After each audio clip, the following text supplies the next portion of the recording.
Alright, stream is up, and we should be capturing Magic Arena.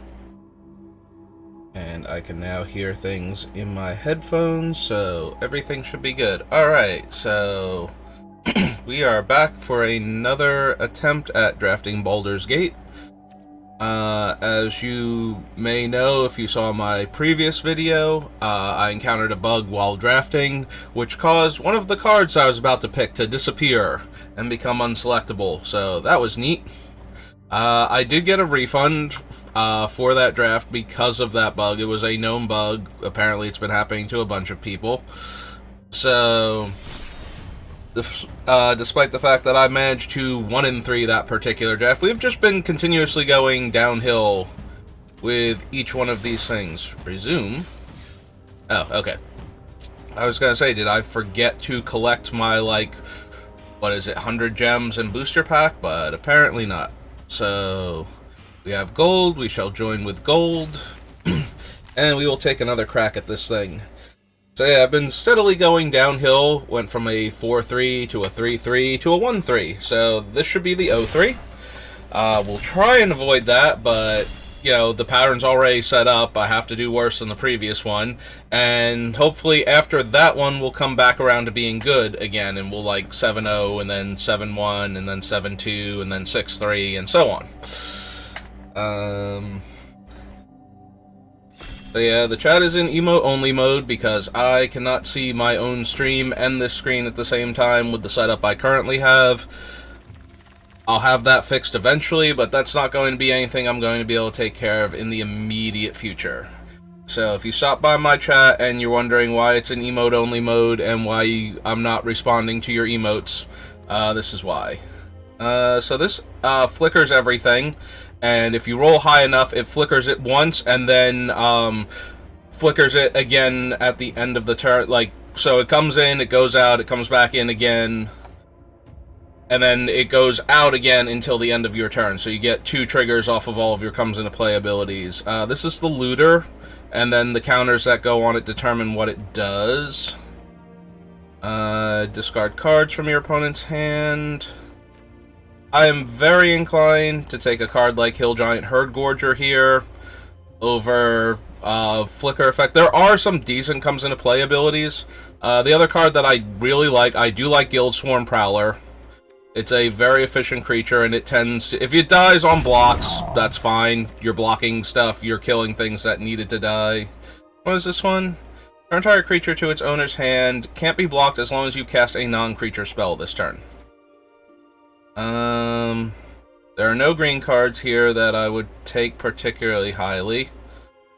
The Naga is okay. It attacks very comfortably into whatever the opponent is doing. I do like the double team creatures. I was very sad when I tried to pick this one and it wouldn't let me in that other draft. I had it highlighted, but because the card was missing, I didn't want to pick a random card, so I tried moving off of it and back onto it to see if that would correct it. And not only did that not correct it, it actually made absolutely certain that I could not select it again. So that was the bug that I encountered. Take a mana dork here. Now, I am drafting red-green again at this point, and red-green was the thing I went 1-3 with, if I take this. I do like Hill Giant Herdgorger a lot. It does a lot to stabilize the board against anything other than a flying onslaught of creatures. That being said, we can take one of the black creatures instead, and stay open. But I think the mana ramp with the good top end. There's Dream Fracture reprint. Every time I see one of these lands, I've mentioned how much I like them. They tap for mana, and then they have upside. Flooding out is a very real way that you lose limited games. So having lands that are also, spells at some point in time is just so good. That being said, I have been very impressed with the double team creatures, and I want to take another aggressive double team creature that fits the colors that I've already taken cards for. So the dragon is okay. For 2 mana, it ramps you once. And then 4 mana, it's a 3 power flyer. Neither of that can't block. Neither of those things are great. And that makes me consider Sepulchre Ghoul, or one of these white cards, possibly the Humiliation that takes away the creature's abilities forever. I think we'll take the Sepulchre Ghoul out of the avails. Ooh, Faraday's Fireball deals with most, like, mid-size evasive threats. You know, it kills a lot of the decent-sized flying creatures that you can run into in red. Unexpected Windfall is also very good. If one was not in the pack, I would very happily take the other without missing the one that wasn't there, but since they're both here, I have to at least consider Unexpected Windfall here. They are both very good. Unexpected Windfall, again, flooding is a very real thing that costs a lot of limited games, so if you can discard a land when you already have 4 more of them and get 2 fresh cards and still get mana, like, you still have mana, and it fixes for colors, too. Alright, we're going to take a giant spider, functionally, that also has a plummet attached to it. And this is not the wheel. Wheel is next pack. Alright, we'll take another double team creature. And this is our wheel. Death Touch and draw card. And some medium creatures, like a Hill Giant that gains us 3 life or pumps one of our creatures until end of turn is okay, as is a creature that's a 3 mana 4/2 on attacks. We have a couple of fun creatures, though, like we have 1 Giant Beetle already, if we can get more of them. I'd rather have Hill Giant Herdgorger or Owlbear over the Earthcall Elemental, so we'll take the Prophetic Prism in case we get something worth splashing for. And don't care for any of these. +2/+0, when this creature leaves the battlefield, this turn you get a boon, and it draws you a card. Alright, I'm okay for that one. We already have the Fireball, which is slightly better pit trap for the most part, so I will take the mediocre Hill Giant. We already have 1 white card, and I'm not running the other thing. And an Ambitions cost. 2 white and X at sorcery speed, create X1/1 white soldiers, and equipped creature gets +1/+1 for each creature you control. Here's the Naturalize, right? And then she does other stuff on each of up to 2 target creatures. The red one is you get a boon, next creature spell gets +1/+0 and haste perpetually. And she's a 2 mana 2/3. Like, the combination of her stats and her ability to have relevance, you know, destroying artifacts and enchantments and giving my stuff other benefits, I'm just going to take her. Alright, we have Skanos again, who buffs creatures. His red version gives First Strike, so very potent. And we have another Hill Giant Herdgorger, which just kind of outmuscles everything. I like both of them.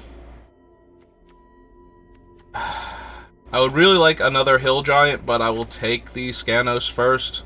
As an uncommon, we're less likely to see him, and he is a very aggressive creature. With the whole buffing your other thing and giving it First Strike. Now we're going to take Knoll Hunter as an early play to go along with our other aggressive creatures. Alright, since we didn't take the Hill Giant and we already have Jaheira, I will take the Red Dragon now.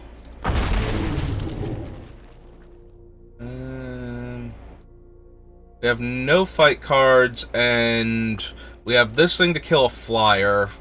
We still have not gotten, like, any Dragon's Fires or anything, so that's kind of concerning. We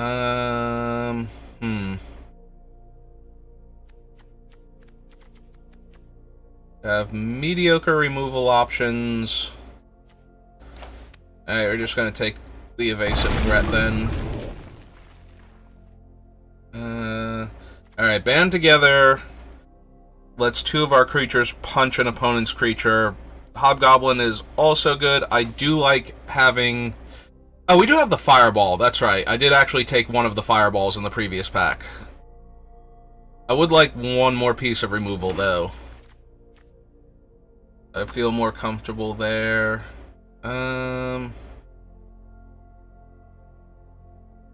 only green options are another Poison the Blade or Line Up the Shot. Line Up the Shot at worst cycles for a single green mana, and cycling for cheap is always a good thing. Alright, so we took the one band together before. We do have a red dragon now and Scanos.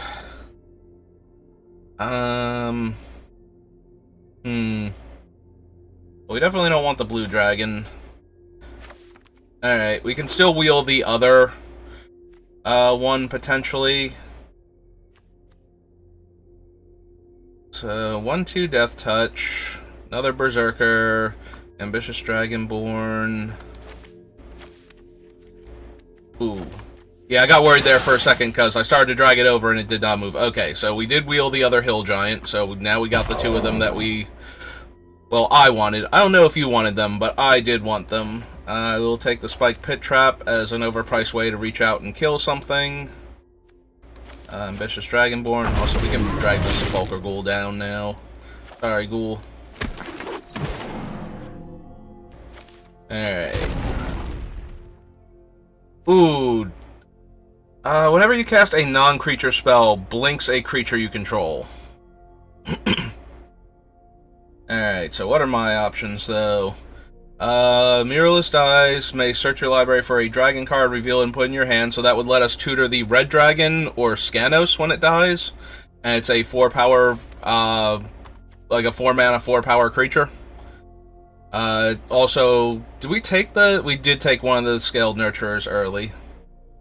What else do we have? We have Arcane Archery and Gate to Manorborn.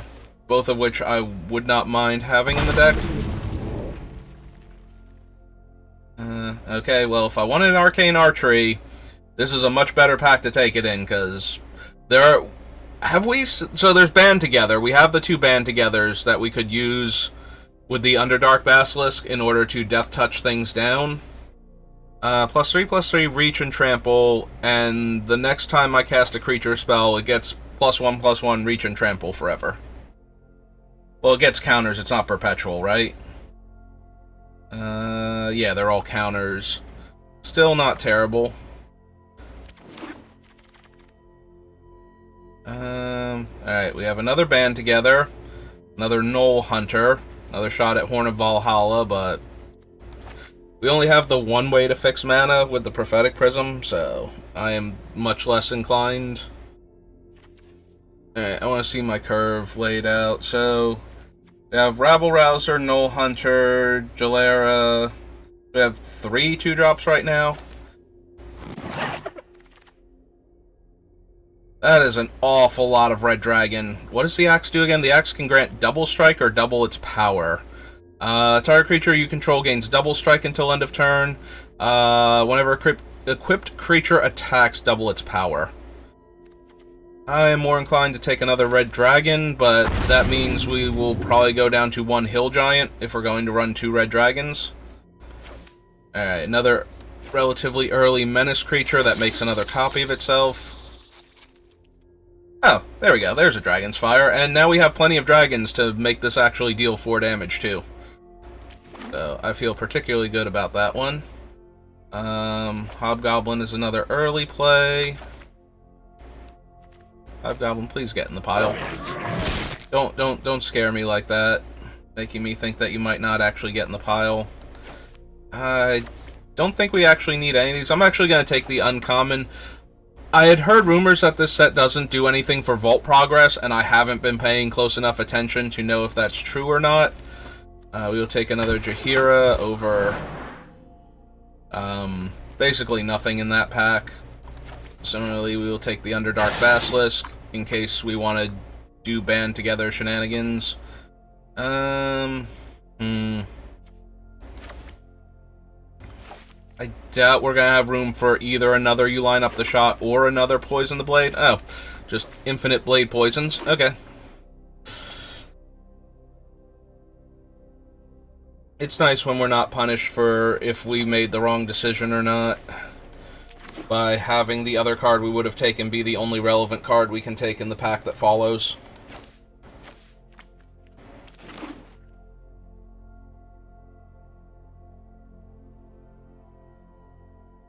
I mean, I guess we could still be punished if it was correct to have 3 of them instead of 2 of them, but... Alright, so most likely we're going to drop one of the Hill Giants, because I did only get 1 ramp creature. We are not splashing, so we don't need that anymore. So let's T-colon creature. Alright, so we have 1, 2, 3, 4, 5, 6 spells. So I definitely feel okay cutting creatures now.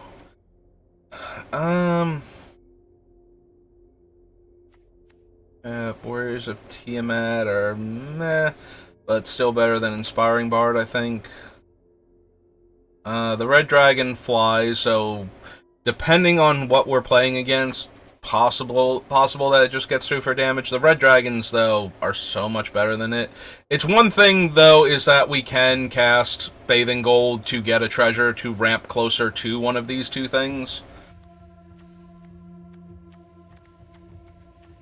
Or to guarantee that we can cast it if we miss a land on, we have 5 land, we use him to make the treasure, and then we can cast one of these 2 on the next turn. So at least we're doing something towards getting a winning board state going.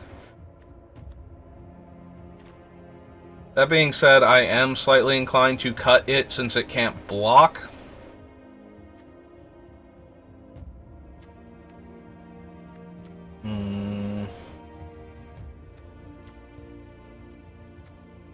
Like, we can outmuscle the opponent at the top end, in theory, and band together with large creatures lets us kill even the more, like the 5 and 6 toughness dragons that could get in our way.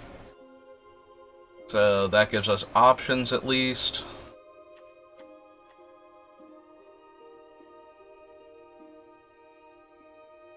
So our only version is the red version that gives us so we destroy an artifact or enchantment, and we get a boon. When you next cast a creature spell, it perpetually gains +1 power and haste. I kind of hate cutting it just because of the tiny little ramp it gives when we have this much top end. Should probably seriously consider cutting one of the Hill Giant Herd Gorgers, as the Red Dragons are better finishers. The Hill Giant is a very good stabilizer, though. It was in Forgotten Realms anyway, Adventures in the Forgotten Realms. I'm assuming that it still does. Like, I was fine when I cast these most of the time. It's just that the rest of the draw was pretty bad, and we wound up getting run over by what the opponent was doing. So that still leaves us needing a single cut. So we can cut the Red Dragon. And I think that's the one I'm least impressed by out of all of the cards that we have available. Alright, let's put everything back together and get rid of this and see if we have anything else up here. So we have Line Up the Shot. I think we have, between the Ettercap and Jaheira, I think we have enough for what this thing is offering. So the primary reason to run it would be as a thing we can cycle, first and foremost, and then worry about it, as like one of the spells if we needed it. Which I do like that versatility, but I think we've got all of its same bases covered. So that just leaves the Pit Trap. Alright, so I need to take a moment. I'm going to mute the mic, and I will be back momentarily.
Alright, and I am back. Sorry about that. Needed to take a moment. Alright, so... the other thing, we are currently not running either of the Underdark Basilisks, which means that the band together does require our larger creatures to kill larger creatures. But I think that's okay.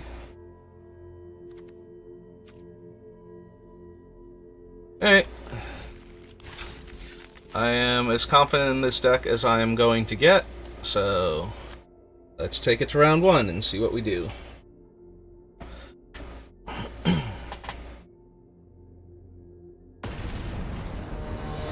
And we have our first round opponent.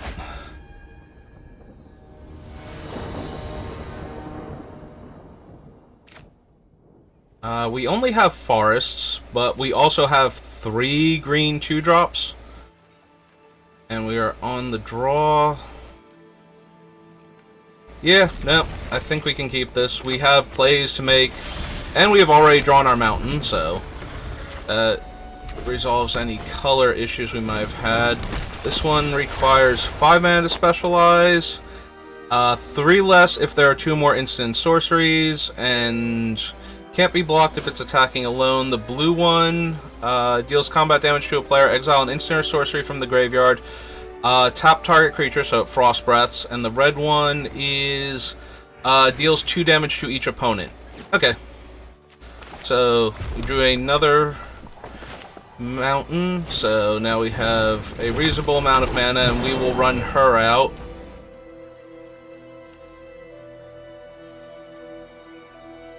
If we run out the gnolls, they can very comfortably attack into her if they have Dragon's Breath or something. Oh, right, she's evasive. She's attacking alone. Okay, so she couldn't block. We could not block her anyway. Neat. Alright, so if we can't block her while she's attacking alone, so if we cast this now, we go up to 4, and then we have 5 next turn, and we can attack them with a haste creature and gain back the life from the damage they're dealing to us with her.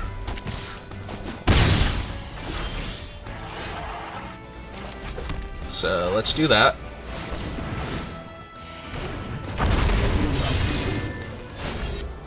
And now we get a fresh one that we can cast next turn, although now they know about it, so now they know they basically can't just throw her at us again without something behind it.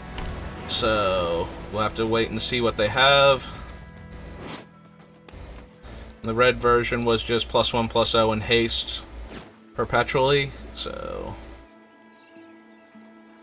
that is a little bit tempting, because then we could theoretically follow that up with the Hill Giant Herd Gorger, but we would have to discard the 4/2. They specialize with her. If you do, draw a card, and then you may play an additional land. So they are looking for their other colors. So 4, 5, 6. We can only attack for 10 this turn, but that does put them to 2 on board and gains us back 2 life. And we have 3 creatures we can cast, so we can redeploy very quickly if they have the destroy all creatures and gain treasure. The Black Mythic, if that's what they were trying to find. So, okay, that went well. Feeling okay about ourselves right now.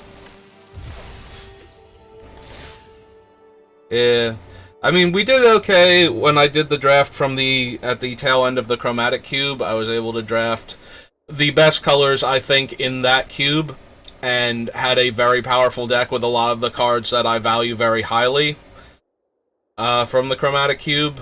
So, like Sublime Epiphany and the Sphinx. And while I did play somewhat poorly during that particular draft, between the raw power level and the ability to fight, like, there were parts where I was complaining about how I was going to win when I obviously had the win in hand, because I was so focused on how I've been losing the entire time that it took me a minute to realize that I actually did have the win until I was actively casting the card that was winning me the game.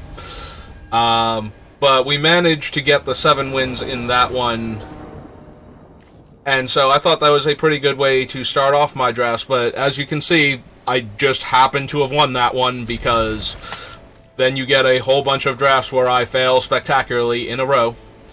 Alright, so the opponent has already taken a mulligan. They are on the draw, though, so... First mulligan is a lot less painful on the draw, but being on the draw is already a bit painful in most limited games to begin with. Okay, so they have kept.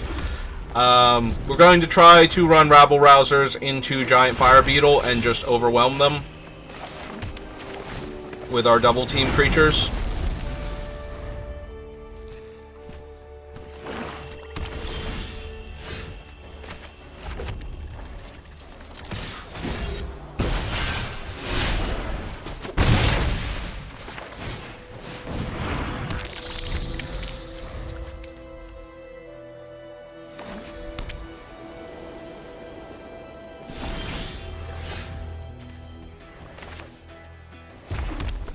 We actually get the attack triggers regardless, so we will attack with both of them. And see if they have the Destroy an Attacking Creature spell. I forget if that was a 4-drop or not. Or if it was a 3-drop, but they needed to be 4 power. That's okay, they heard something on watch. So we do lose the Gensai, so that's fine.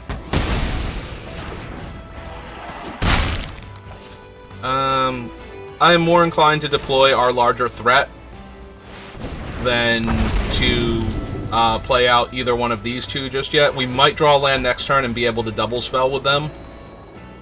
So, also having 6 power out already means if they can't deal with the Muralists, our Knoll can grow. Alright, so we did draw a land, so we can double spell. Also, we are on 5 lands, so we can get our dragon and hopefully top deck a land if they want to trade here. So I'm okay with that. Alright.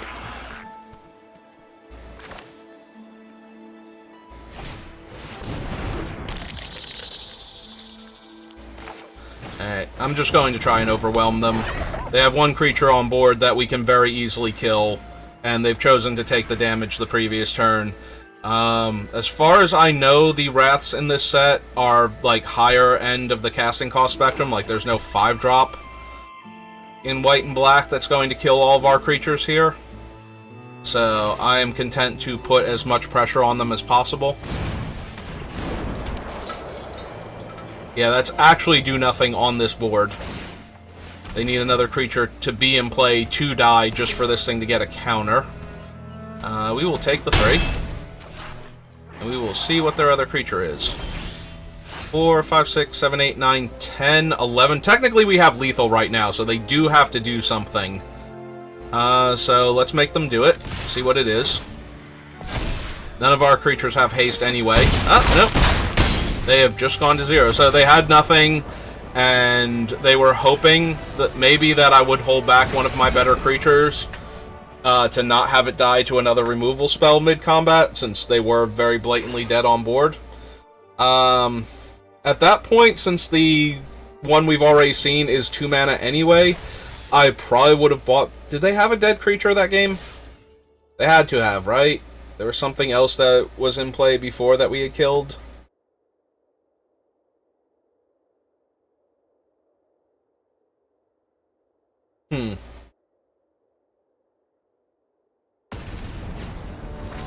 Did they have something else? Maybe they actually had nothing else. They might have just had a very bad draw. Alright, we go first. We have 2 2-drops and 2 mana and a removal spell, so as long as we draw a land or 2, we should be good.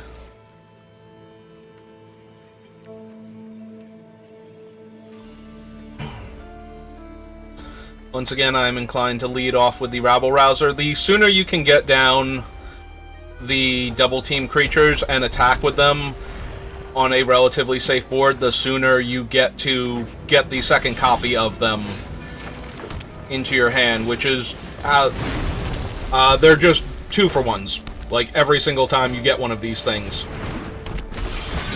Alright, so we do get to attack into this because we can activate the Rabble-Rousers to kill the lifelink creature if they block with it.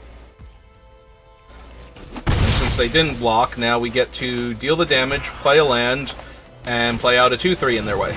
So now they are white-green. They have played a white land, and, you know, so we've got a lifelink creature. They very likely have life gain synergies, like this friendly unicorn here. Okay. So we can kill the unicorn, and then we would not be able to attack because we don't have double red. So I think we're just going to start by developing out the Muralist first. Worst case scenario, they are able to kill the Muralist without endangering the unicorn and get a counter on the unicorn by gaining life. But I don't see that happening with what they have to work with right now.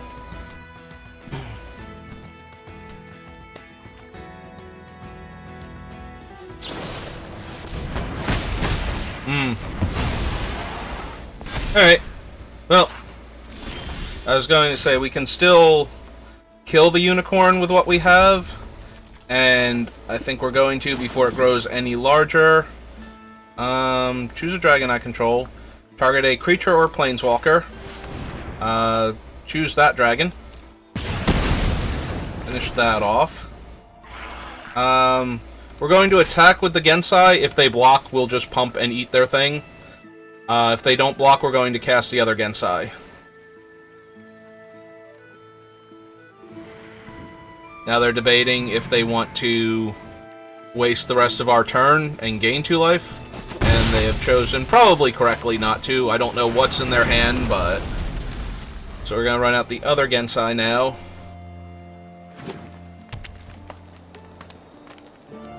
So we can easily kill, even if they... I was going to say, even if they take out our dragon, we can easily kill the... like, a 4-power creature by pumping our Gensai and then casting Band together.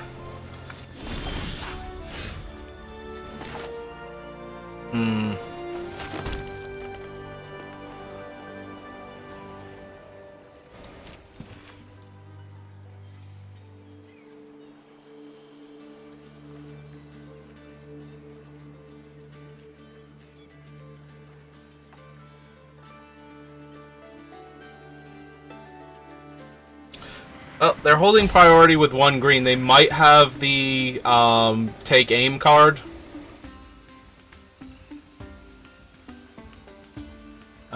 Do we know any of the other tricks at 1 green mana? I've said this before. Normally, I like to look at the set ahead of time and memorize the instants and creatures with flash in a set, because those are the easiest ways to get blown out and lose a game because you got blown out.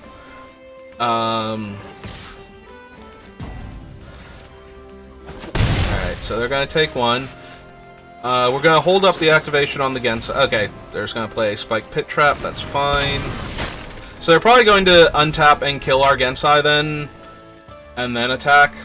You know, get the 2 life back again. Ah, they also had Line Up the Shot. They might have had that one in their hand last turn also, and been debating which one to use, like if they wanted to play the Pit Trap. So they did not draw their 5th land. Gonna play another creature that gives them life. Have no good attacks.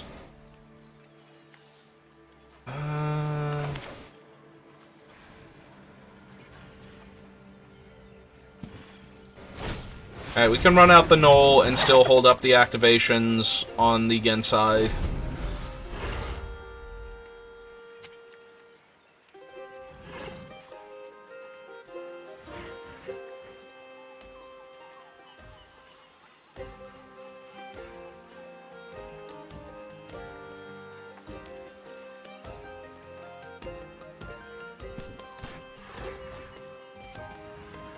Technically, we are still also holding up an activation of the Gensai and the casting of Band together. Alright, they did find their 5th land. So now they can Pit Trap down one of our creatures. And they're going to wait to do that. Alright.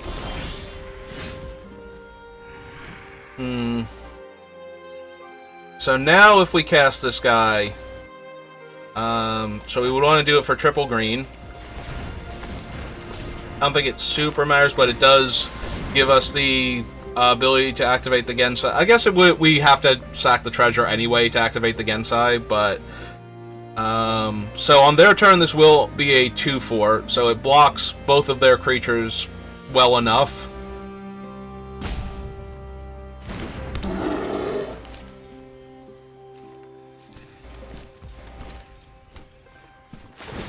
Alright, they're gonna use their mana to get a card.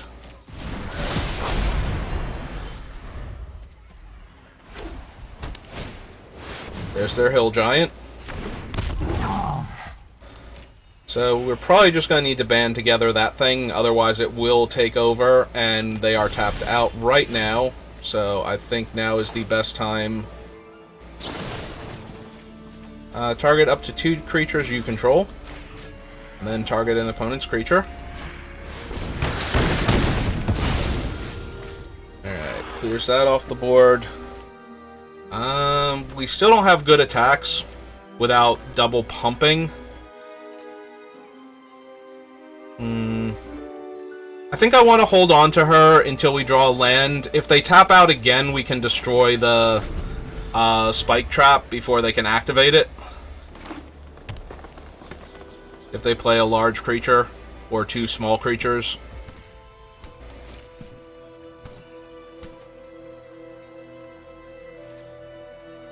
Nope. Okay.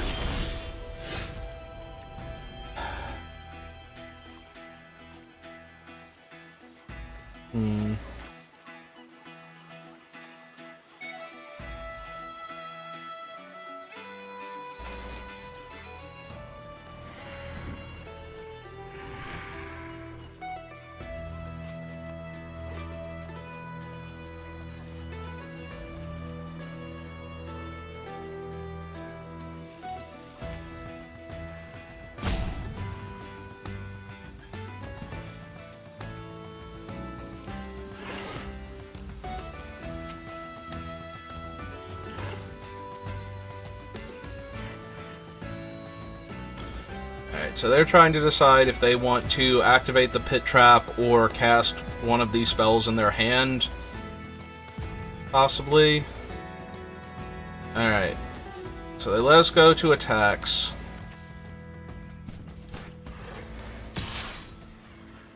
Alright. Let's try to move the game along a little bit. Alright, so we push this up front, since that is the problem. And then we're going to activate the Gensai. And activate it again. And see if they want to pit trap our creature. They don't, so we trade a 1/3 that pumps for their 2/3.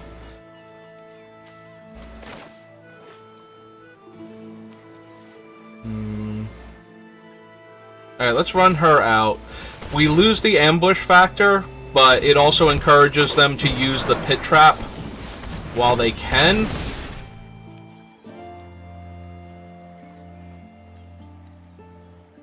They didn't return the land. That's interesting, because if they bounce this land, they can activate it again. Like, it doesn't perpetually lose the ability, it's you can only activate the ability once, so returning it to your hand and putting it back down would give you access to it again. I was hoping to provoke them to use the pit trap here, so that way I could cast the red dragon while they can't kill it with the pit trap anymore, but since they have not obliged me for that, let's see. So, 2, 3. So if we activate this thing 3 times and then go to combat, we would get a counter on the knoll, making it a 3/3. They could double block and trade their 2/2 lifelink for the knoll at that point.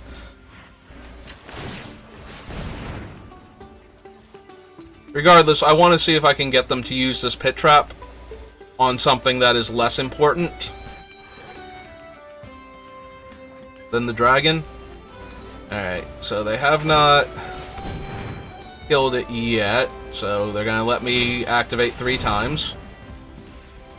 Go to combat. So now they have to kill it, otherwise Alright, so they let me go to combat, so I am going to get my 3/3 out of this.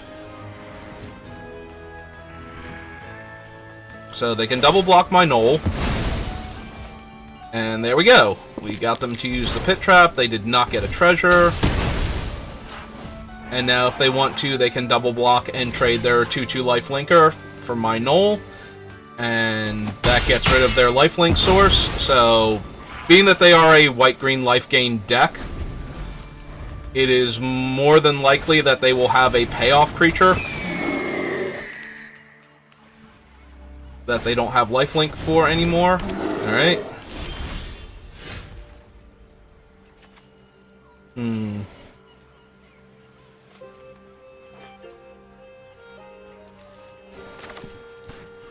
So if we cast this one, we get another copy. They can easily block with, like, the, what's this thing's name? Chwinga?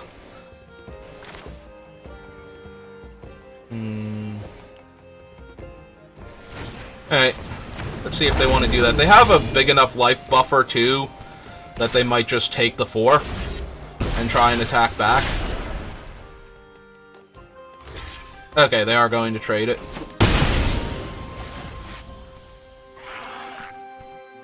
Alright, so we can trade our 2/4 for their 4/2. Or if they force the issue... Ah, they have another one. They're going to pick up the owlbear? Didn't want to even attack with it first in case I did the double block. Okay. Nope, that's fine.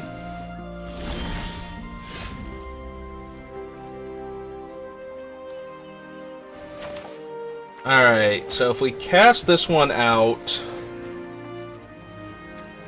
they can just block it again with the 2/2. Alright, now I'm going to run out the dragon. Heal them 4. Hold everything back for now. We will still do the blocks to get their creatures off of the battlefield that aren't named owlbear.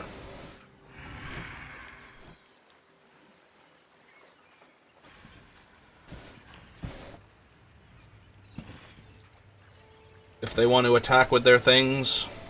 I guess if they attack with everything, that's really bad for us. That symbolizes hear something on watch or a similar effect. Because giving all of their creatures +1/+1 would let them line up very effectively with all of our stuff right now.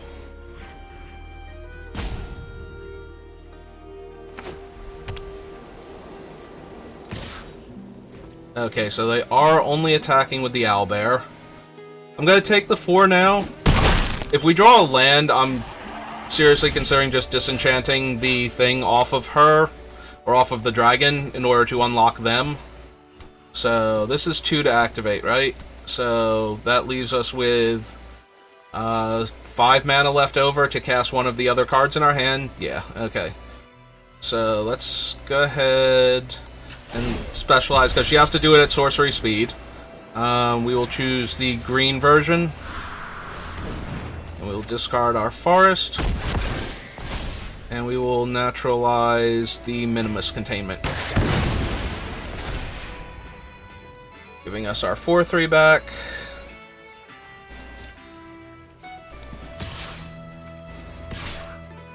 Alright, and we will put pressure on their life total now.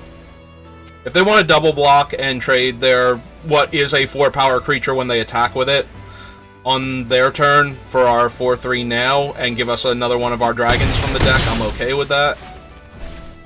Because we do still have the last red dragon. And since they know about this one, we're going to run that one out. And then that can comfortably trade with their owlbear. Okay. Life and draw a card. Ah! And our dragon is now a beautiful piece of treasure. Alright.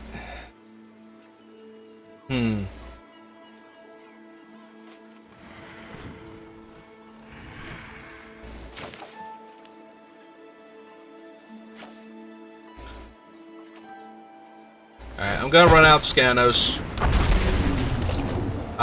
Giving one of our large 4-power creatures first strike. We're gonna discard the Hobgoblin Captain to him next turn, so that way he gains first strike and gives out first strike. so that they have to block with a large number of creatures if they don't have a trick to get him off the table. Oh, even better, we can discard a land to him now. Alright, so we're going to activate him. We're going to make the red version, obviously, since we can't even make the green version. Alright, so he is going to attack, and this is our worst blocker out of the one, so we will attack with that one also. So yeah, now that's a 9 power first striker.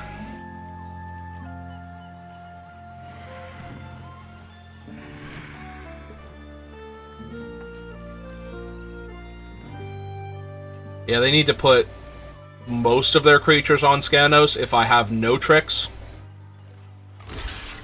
And that's what they're going to do. Okay, so we want to kill the Owlbear and the Priest of Ancient Lore, because those are their two card advantage creatures that they could buy back. And yep, and then we will lose Skanos to the remaining creatures. But we took half their life total with that attack, and if we can get through 4 more points of damage, then the Naturalist can find our dragon and finish them.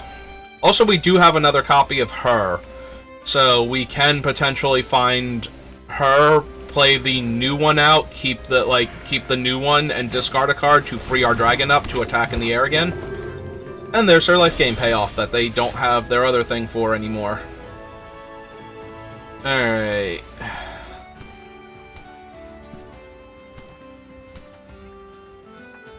So 1, 2, 3, 4, 1, 2, 3, 4, 5. So one of our creatures is getting through. What happens if we fireball and put them to 6? That just kills them if they don't have anything, right? And makes their blocks more awkward. So... Alright, let's kill Trellisera then. Heal them too. And now if they don't have anything, they just lose this game. We could have killed the 2/4, but it was more likely they would have something to get that above 5 toughness than it is that they could save Trellisera there. So yeah, they can comfortably block the 3/1 with the 2/4, but they're still trading their other 2 creatures away and taking 7 on this board while they're at 6. So they need to have something here. Alright.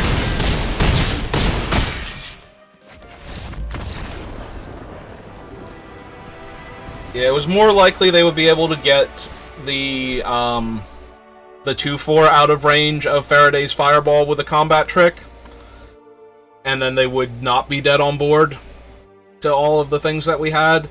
But leaving them with the 2/4, you know, it's awkward because it eats the 3/1, where their other creatures don't, but, you know, if they have something, then that something is way less likely to save them there, whereas if they have it, if they don't have it, I'm winning that game anyway, type of thing, so.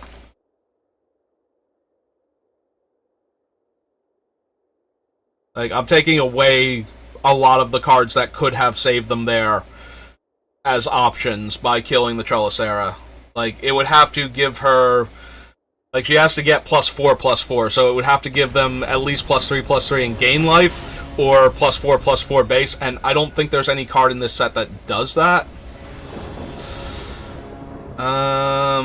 This hand is a bit slow and clunky. We don't have our first play until turn 3. We have mana. We have some removal spells. The creature is a good blocker. It does die on our turn if they have removal. But it does not die on their turn. Like if they die... Oh, good. We drew a 2-drop. So, deck straight, magic straight. Everything is perfect. And there was absolutely no doubt in my mind that we were going to win this game.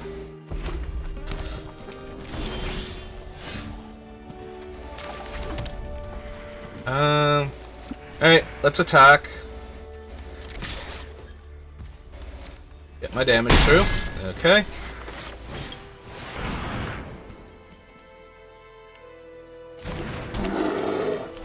I think all of the counter spells are 3 mana, so I did not think there was anything they could do there. Alright, and we drew our 4th land, so first we're going to go to combat, try and get them to do something. Bounce our creature, play, like, their flash creature. Try and eat ours in combat, and... nothing? Okay. I accept.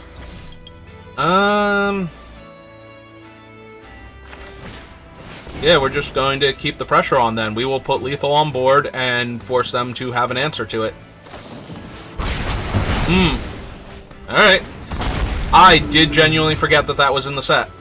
That is one of the cards that appears in the paper version of Baldur's Gate, and yeah, none of our creatures were dragons, so it just wiped our board. They do still need to have something here to stop this thing from eating their face, though. So, and if they kill it, we get, like, Skanos, since we're 2 mana off of the dragons and already have a 6-drop to work with. If they don't kill it, we run out Jaheira. Okay. Yep, so they will kill it. We will get Skanos from our deck.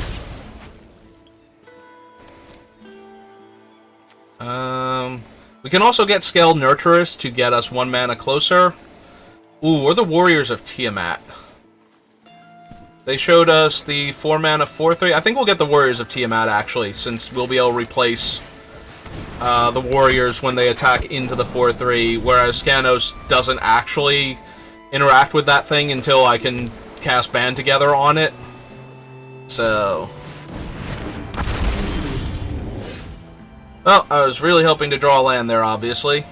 So we can make it green, gain 4 life, and do nothing, or we can make it red, and get the boon.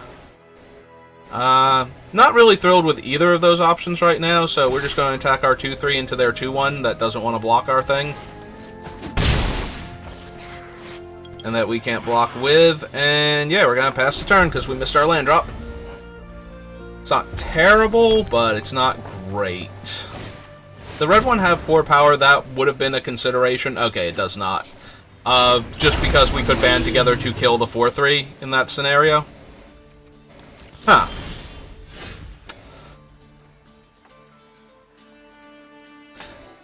We could still band together. That's right, it's a 4/3, not... yeah. It's okay. Shh, it's okay, chat. So they're probably going to give their thing flying.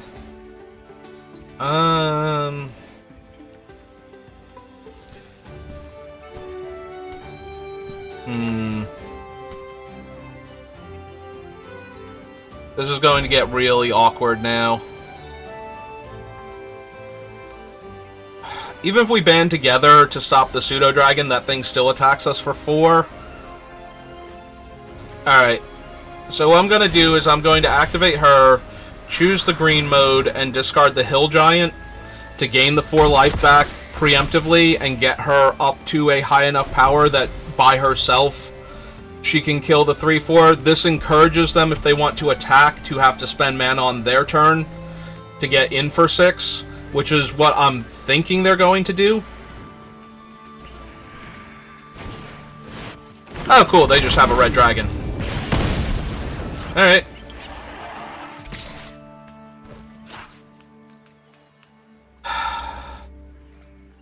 I don't think any of the first strike tricks are in the set. And all of their creatures fly anyway, so they're offering the trade with their only creature that they'd be able to get through with next turn just by spending mana. So, I am going to accept their offer. Alright, so we can kill their dragon. They are at 8. If we attack, they might just block with the pseudo-dragon, but I'm okay with that. So let's attack for 4. This risks cutting them in half if they don't do anything, so they are basically obligated to block and kill that. And now they know we have another one, so they have to come up with another blocker. So if we just top deck another mana source and get to cast our red dragon, I think that's going to kill them here.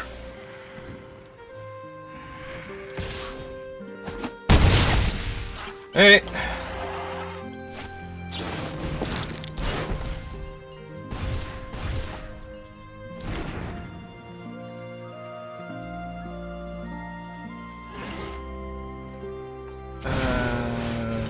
Okay, young red dragon doesn't block. There is our land. Alright, so we cast out our dragon. Cut them in half. Their little red dragon can't attack because it's not strong enough, and can't block because it literally cannot. So they might try and attack me for 4 here and play another flyer. Alright, so we got 5 different ways to try and win this game. I think I like this one most of all, though.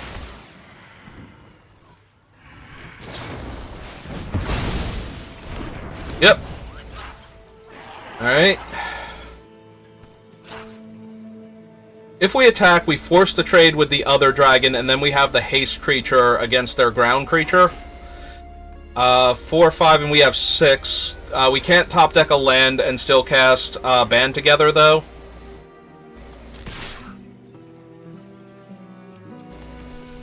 Nah, I think we hold the dragon for right now. We can go for Faraday's Fireball on their flyer next turn.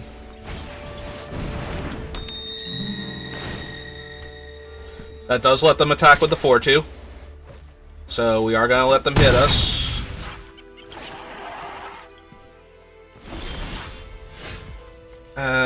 Unless we pay 2. That thing is 2 mana. I thought it was 3 mana for some reason. Alright, so now we can pay. So we're going to just cast the Fireball and target their flyer. Okay.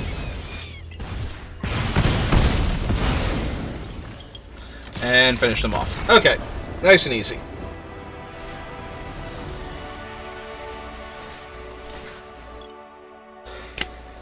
Alright. Take a celebratory sip of water.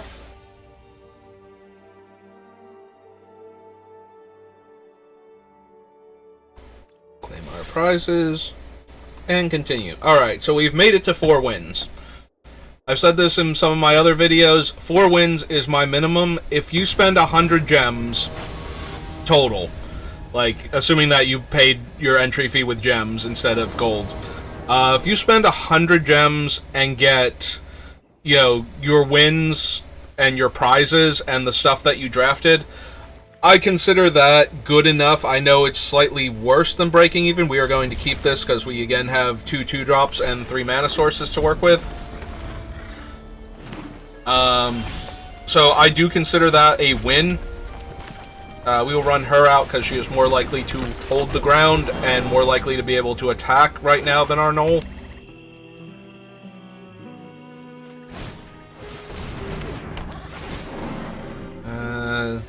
But yeah, if I make it to 4 wins, that's good enough for me. Like, I consider that a successful draft at that point.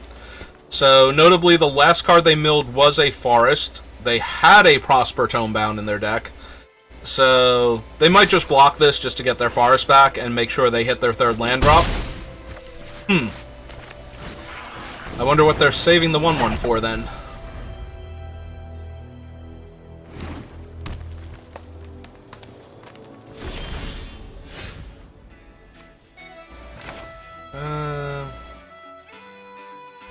Alright, I am perfectly content to push damage here. In Limited, I tend to play very aggressively. Like, okay, now they wanted to block, so they had their 3rd land and they were hoping to block a larger creature this turn. Ah, they want to be able to cast their 5/3. Okay, that makes sense. Alright, she's pretty good. I was going to say, are they going to hold the ground, though? So, they're going to try and hold the ground here. I like to play aggressively whenever possible in Limited, because the faster you pressure your opponent's life total, the less good options they have. Like, they are now trading their 5/3 for our 4/2 right now if they go through with this block. And we have another 4/2 attacking them next turn. Like, they're at 16 life, and this is turn 5, and this is already potentially harmful to them. Oh, they get a free owlbear out of this now. That will help them get back in this. So if we double block, we lose whichever one of our creatures they want to kill. If they have the combat trick, that's terrible. But it does take her out of contention, so they stop getting a card every turn from her. Alright. Let's trade our 2-3 for their 1-4 card advantage engine, hopefully. They put the Knoll first. We are going to lose both of our creatures to a combat trick now. Although that will stop them from casting... Yeah, that stops them from casting the Owlbear now. Because she is only... That was put into the graveyard this turn, so... Okay, I mean, that still gave them a creature this turn. So that's not a complete waste for them. So they are the green-black version of her. The black one allows them to... each opponent loses 3 life. Okay, that barely does anything to us. So I'm gonna lead with the Warriors of Tiamat again.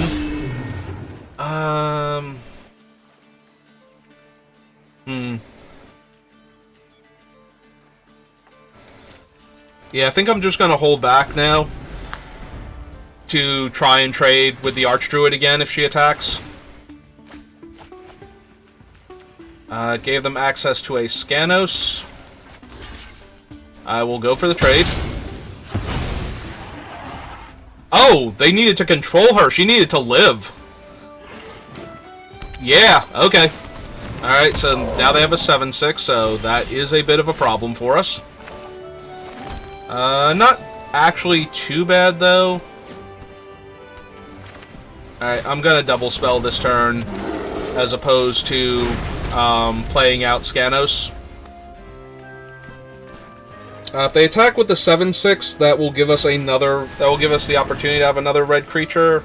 Beginning of combat on your turn, mill a card. When you do, if there are 4 more creature cards in your graveyard, put a +1/+1 counter on target creature you control and it gains Death Touch. Neat. Well, they are now attacking for half our life total. How are we going to win this game? I was being aggressive before, and I was forcing them to block with their creatures, but now they are in control, and they are the beatdown. We currently have no way to kill either of their creatures in combat with what we have.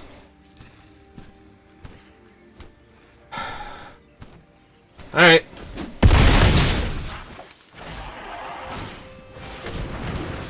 And now they have a bunch of blockers. Alright.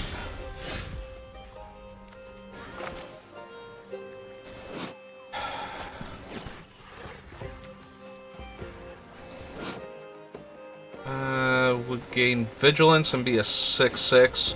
Unfortunately, that would just let them put 1 counter on the Giant, and now the Giant's getting through again. 4, 5, 6, 7. So that would let us cast the 1/3. But if they block with the 1/2, then the 1/3 didn't do anything. Alright,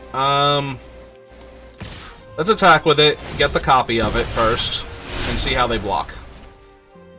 They might just block with the 1/2. They're choosing not to block at all. Okay. Alright, so we play out the land. Play out the Gensai. And we need to get Skanos online at some point in time.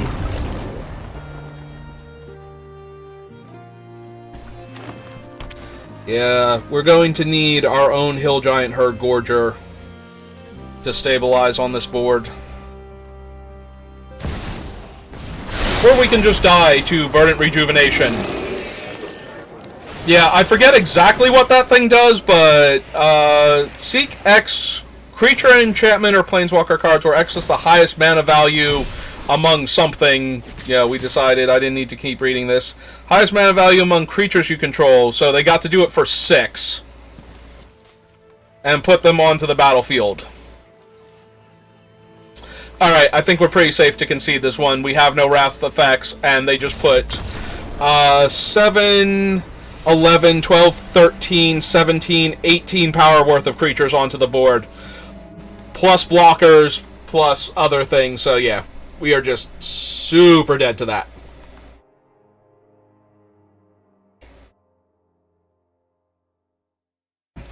Alright, it's an 8-mana sorcery that required them to have gotten a high casting cost creature into play and keep it and not have it die in response to that spell in order for that to have worked out for them. So, you know, they were going to get a lot out of that, and we were going to die if they ever cast it regardless. so we were already behind. I tried to stay aggressive early, but we started to run low on pressure. That one turn where we blocked and they actually had the band together, which I knew was a possibility. I was tempted not to block there, but I feel like you have to get that card off of the table or it will just keep generating advantage. Also, as I showed, if we had gotten it off the table, they actually would not have been able to cast the owlbear. So, we would have killed the owlbear too. Alright, so... yeah, we're going to attack and get our copy, which will allow them to attack and get their copy. Sadly.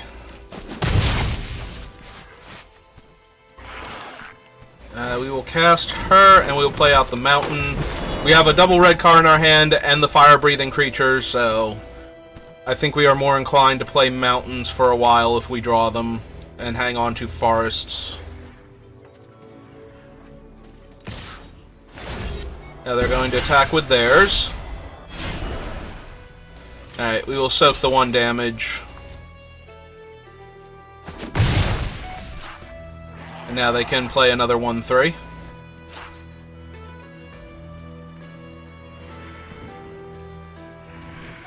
Or they can do something else, I guess. Okay, they do have another land. Alright, as promised, I'm going to play my land here. I will see if they want to trade one of their 1/3s for my 1/3. They do not, so we'll deal them the damage. Yeah. We're not holding it up, so we might as well have a green and a red. We could have transformed her into her 3/4 version to threaten the Gensai, I suppose. So they can double pump and kill one of our creatures.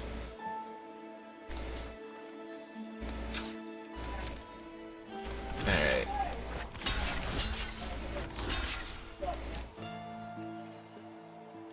Alright, see if they want to activate.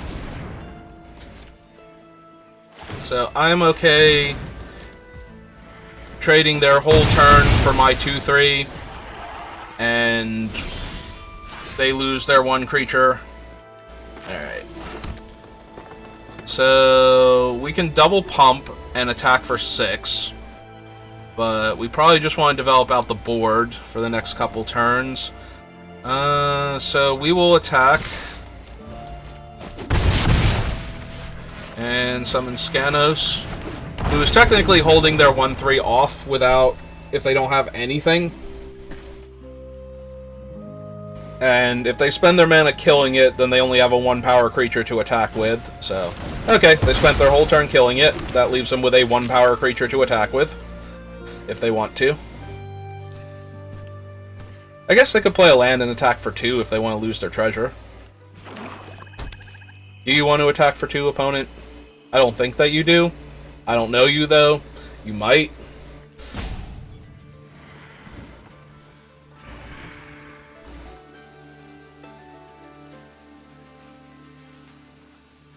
Just gonna jam out to this little song going on in the background. Alright.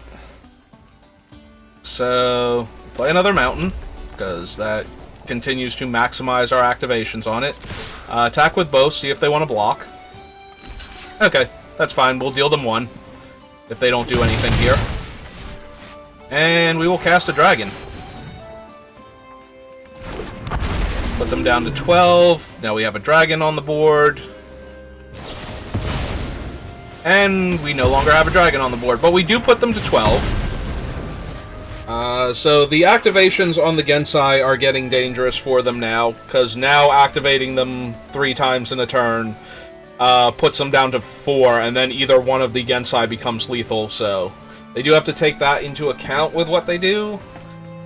If they play a creature large enough that the Gensai won't get through for damage, like they can block with their big creature and block the other Gensai and just... that's a 2/2.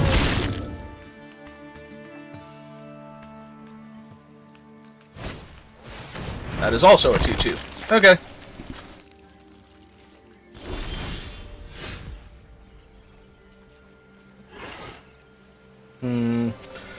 So if we attack, they can put a 2/2 on each of them.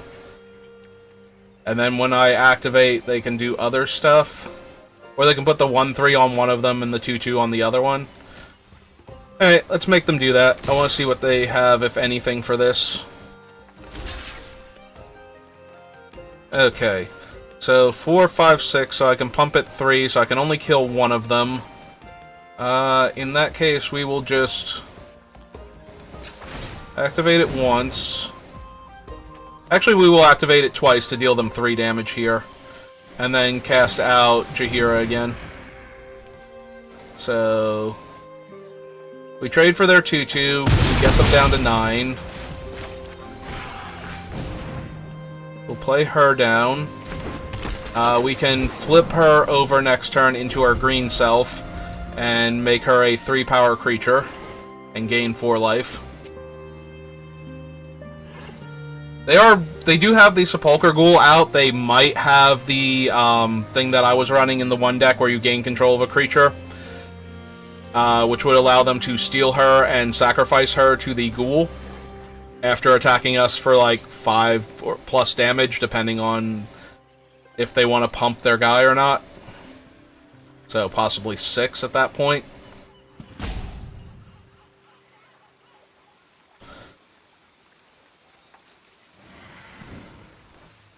I think they're reading her. I don't necessarily think they're trying to decide if they want to gain control of her. If they have the card in their hand, they are also considering that, since they would be able to flip her over into the black side in order to give us another -2 life in the turn cycle. We don't have an artifact or enchantment for them to destroy, and they would have to discard a card. Most likely a swamp at that point. Alright, they have chosen to do nothing for the time being. Alright. So it's 2 mana. So we're going to specialize with her, discarding one of these forests.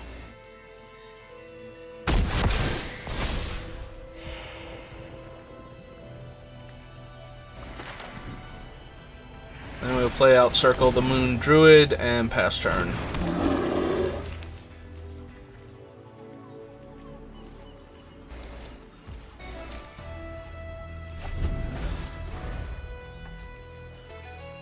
Yeah, we can still block her with our 2/4 if they steal her.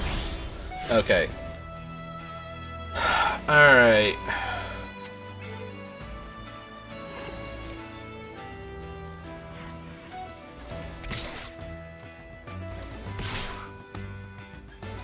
So both of our creatures can trade for the ghoul if the ghoul eats, like, their Gensai after blocks. Alright, so once, twice, and now if they want to activate twice, alright, so we're just trading all the way around. Alright, I am okay with that.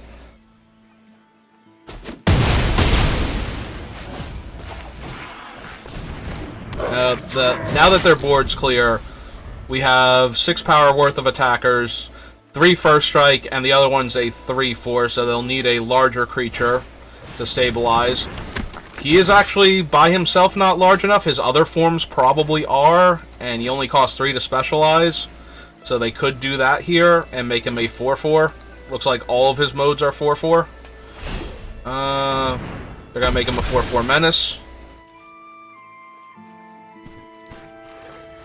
Beginning of combat on your turn, target creature you... Ah, he does buff himself. That is a huge chunk of damage. Thankfully, they are too low on life to actually comfortably attack us. Arena Tells are letting our opponent know that we have no spells to cast when we played that land.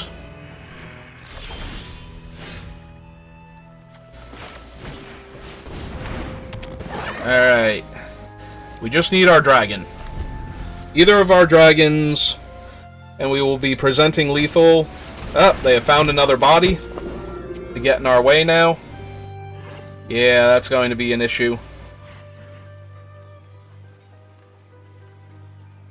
So we no longer win just with the dragon.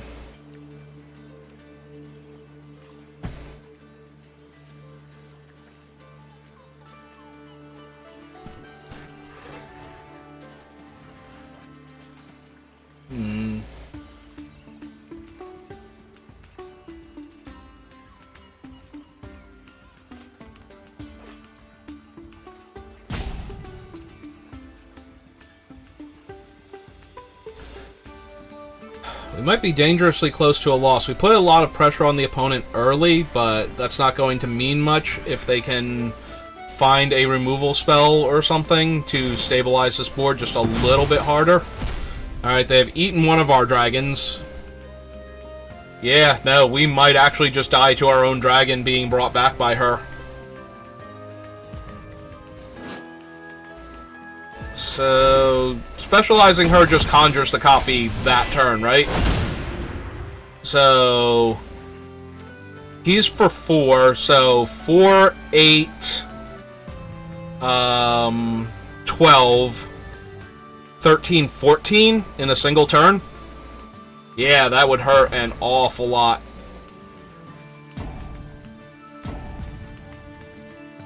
Because this does give haste, right? Yeah. Like, it perpetually gives the creature -1/-1, so it's only a +2/+1.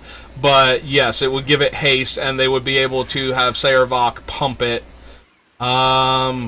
Maybe instead we need Fireball? Like, if we top deck Faraday's Fireball and kill Sayervok, that takes a ton of their damage off the board. Deals them 2 down to 7.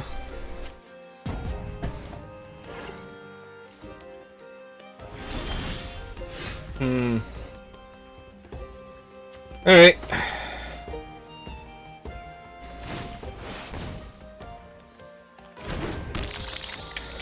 Yeah, right now they kill 2 of our creatures and go to 6, so that's not good enough.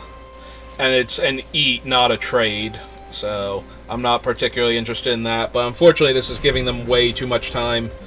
We need one of our larger threats that could pressure their life total, or a removal spell, and we have drawn neither.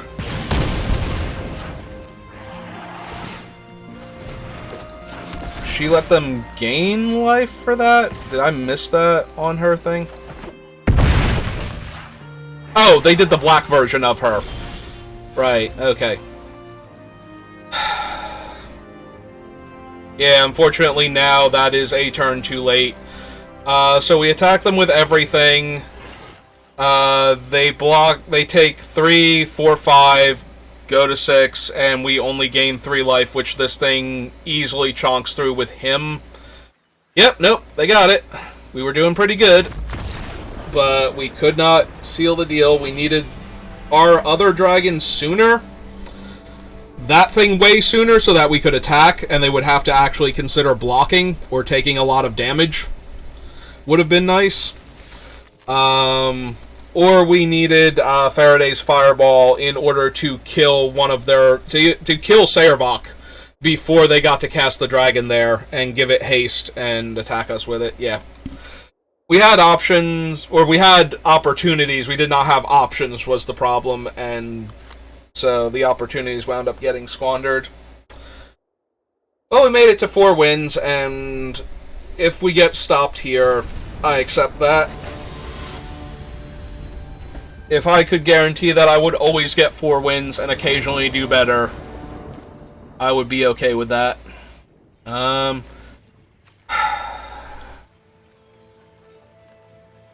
We are asking an awful lot out of this Hobgoblin. We will get to buff the creature. If we go Hobgoblin and attack with it, and they block, and we get to eat their creature with Arcane Archery, like, worst case scenario, our Eder Cap will be a 3/6 Reach Trampler. We still want to play the Mountain out. Alright.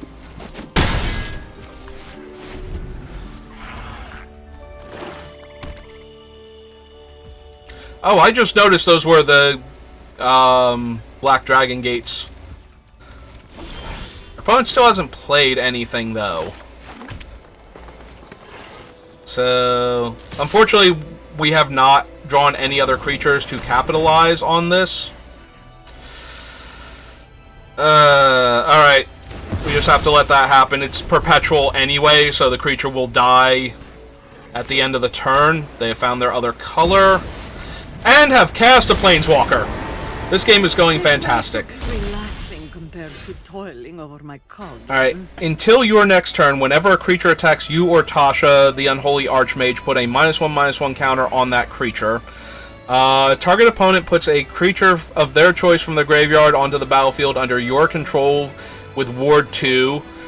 I think we just need to... Oh, we didn't draw a land. We can't kill Tasha. That actively sucks.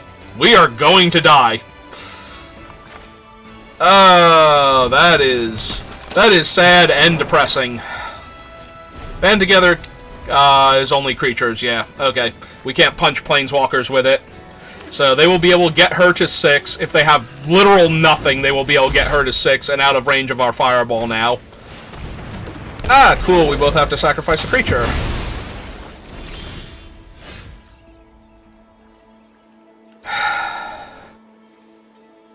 Well, this was fun. I had a good time. I hope you had a good time. Target opponent reveals cards from the top of their library until they reveal 3 creature cards. Put those cards onto the battlefield under your control and put the rest into their graveyard. There is literally no way we can win this game if Tasha ultimates. Does this deal damage to Planeswalkers? And we do have a dragon, so we can dome her for 4. This is awful, but we cannot win this game if Tasha ultimates. Like, she's just going to... We have, like, 2 creatures. Die regretting that. So, we have to deal damage to her. Now they know about the haste creature also. But we need to keep her off of her ultimate for as long as possible. Okay. Can we draw a land next turn?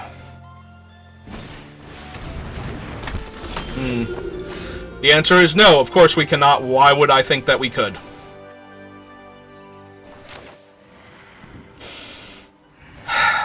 Thank you, Arena. I am so glad we got to 4 wins before we had to play this particular game, because these are always the most frustrating when you get to the end of the bell curve and you've managed to go this long without drawing your 5th land in a 17-land deck. And it just keeps happening. So, notably, we can attack Tasha and get a permanent -1/-1 counter on our creature after we band together. They can just sack that thing and bring back their Chain Devil. Like, all of this is awful. And she's on 4 already. Alright. Attack Tasha down to 3. Try and keep her off her nonsense for a bit. If they want to block, that's fine. I hope you washed your hands first. I guess there was merit to trying to kill Tasha there, but I have to believe that would have failed if we had gone for it. Oh good, our opponent only gets to draw 2 more cards.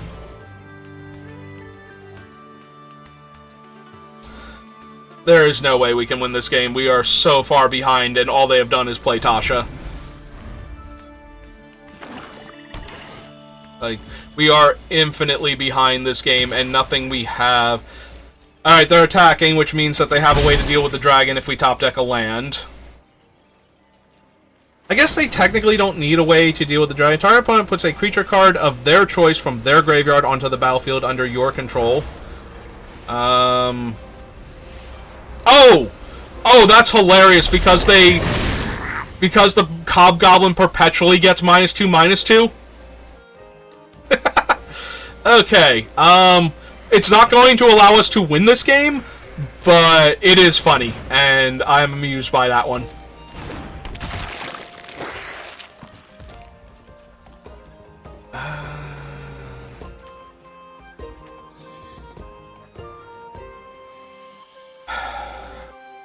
If we kill... They have 1, 2, 3, 4, 5, so they can just get the Chain Devil back again, but we do have the 1/1 to to feed to it, and then they wouldn't have a creature to pump the ghoul. So it would trade with our 4/2. Okay. Let's do that.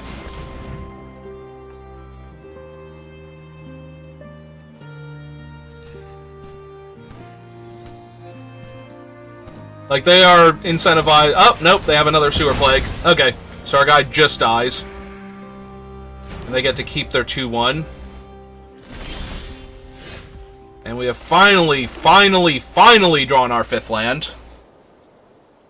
Alright.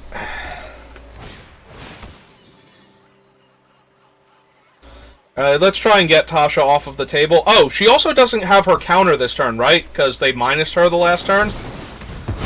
So they're just going to counter our creature. Fair enough. Yeah, we have been super far. We might be able to get back in this if they have almost nothing in their hand.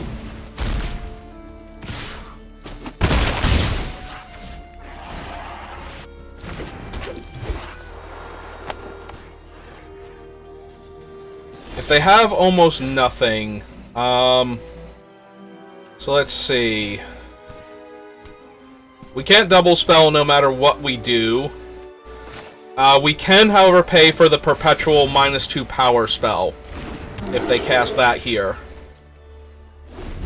So now our 2/4 is hypothetically holding off all 3 of their creatures. They can bring back the... Oh! Hey, look! It's our old friends, the witches, from Hourglass Coven. So let's see what horrifying thing they do to us now before we concede, because we were already infinity behind to begin with. So they got the Torment of Scarabs, and they got the Cutting Lethomancer, I guess. I think that's the creature that makes the opponent discard a card every one of their turns. But yeah, okay, I am content to concede this game.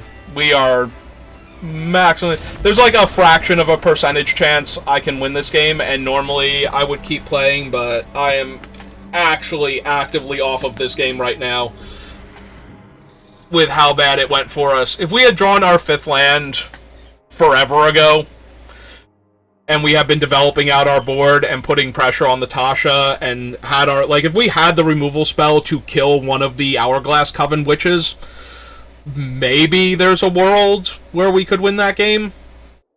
But we are like 1/10 of a percentage point to win from there. And it's going to be an absolutely miserable slog in the meantime. And I was already feeling a bit down with how bad the land draw was to begin with, and how... The land draw probably wouldn't have been that bad if we had drawn creatures we could cast. You know, something. We're sitting there with literally no plays on turn 5, and turn 6, and turn 7. I mean, like, we played, like, a tiny creature and another tiny creature after that, and that's just never going to win us the game with all of the card advantage and board position they have. We had to 0 for 1 ourselves to get Tasha off her ultimate. Not even kill her, just get her off her ultimate for a turn. And yeah, that was just... We were not winning that game. I'm saying we had like a tiny percentage point. The only reason we even had that much is because of the opponent's misplay that one turn, where they forgot that one of the creatures we could give them back was perpetually smaller than its actual toughness and would just explode instantly. Alright, let's open some prize packs, see what we got. Signature spells. That's gotta form like a broken combo deck at some point in time. That has Isochron Scepter written all over it. Wrathful Red Dragon. And our free Mythic Wild card. And our other thing is a Prosper Tomebound. One of the more powerful commanders released in the Forgotten Realms commander decks. There are a lot of people that have built... I haven't even looked at the actual Prosper list, I just see the general discussion on him and how dumb he is, and it's just like, yeah, no, this thing seems like it generates tons of mana and card advantage all over the place, and is just a very powerful card. Alright, well, that was my draft. I hope you enjoyed it. I hope you thought I did better than my previous ones where I just managed to, 3-3 and 1-3 and just fail all over the place. If you watch this and you thought I could have won that game with Tasha any way other than mulliganing that opening hand, which may have actually been correct. If we go back and we look at it, it did only have the 3-1 and the combat trick, and we wound up not drawing another creature until we wanted to draw land more, and then we started drawing our other cheap creatures. So, but if you think you had a line that would have gotten us through that game with Tasha that doesn't just involve hindsight being 2020, let me know. I'm going to be posting this over on YouTube, so you can watch it there. I am Saber, and you can find me at SBR_BLD on both twitch.tv and YouTube. Alright, so we're just going to exit out of this real quick, come over to OBS, and I will see you later. Thanks for watching.